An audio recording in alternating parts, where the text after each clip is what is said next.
Rais Yatim said something very significant that's actually touching the royalty. He said our current pardon system is messy because the payung kuning can add something else later, referring to the addendum. He said, and that is dangerous to the rule of law. It's like this.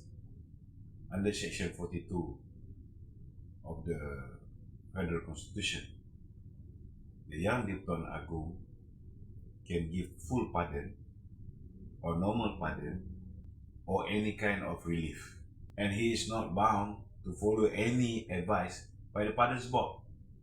Any decision made by the Yang di-Pertuan Agong is final and cannot be challenged in any court. Rais Yatim know about this. So is Zaid Ibrahim. For me, there's nothing wrong having this power. What does he mean by our pardon system is messy? There's nothing wrong if the Yang di-Pertuan Agong have the power to pardon anybody. Without this power, how can he save someone who have been treated unjustly?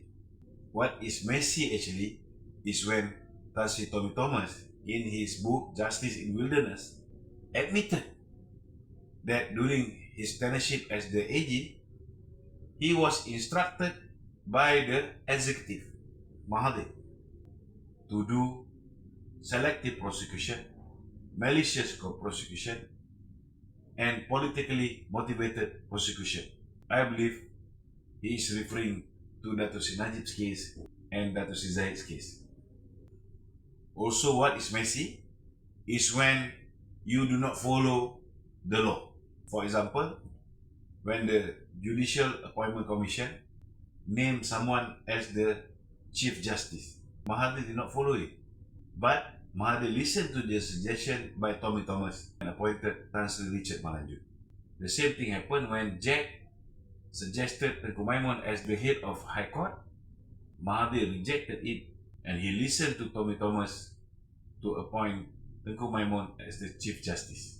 Now, that is messy. What is for sure, Zaid Ibrahim and Rais Yatim will always be messy because they are with Mahathir.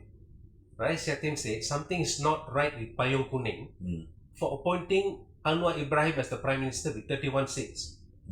He asked a question, why not pick up a Prime Minister from PAS with 43 seats? This guy is becoming an idiot. You can only become the Prime Minister when you get simple majority support from the MPs, which is 112. If he is saying that Anwar only have 31 seats, how about Mahathir? When Mahathir was appointed as the Prime Minister, his party only have 13 seats. But because he managed to get the support from DAP, 42 seats, PKR and Amanah, 120 MPs chose him as the Prime Minister. Why at that point, Rais Yatim never say anything?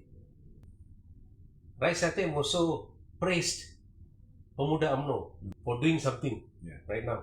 And they should spring up more. What do you have to say? I'm not shocked if any of these Perikatan Nasional Goods supporting Akmal, because they are all together. For me, Akmal is not the UMNO Youth Chief. He is H2O's Youth Chief, because Akmal is working very hard to make sure the agenda of H2O a success. He's trying his level best to split BN and PH in order for BN to go and join back Perikatan Nasional, and his boss will have the opportunity to be the Prime Minister, Deputy Prime Minister, or at least a minister. That's all. Full stop. So you have to understand why people like Wee Ka Siong, Vigneswaran, Saravanan, Akmal, they are working on the same pace. Because they are carrying the same agenda to make sure that BN and PH split in order to bring up a new government led by Perikatan Nasional.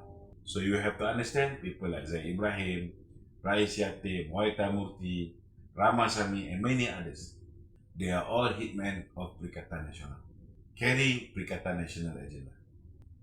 And don't forget, the master of all these puppets is Mahathir.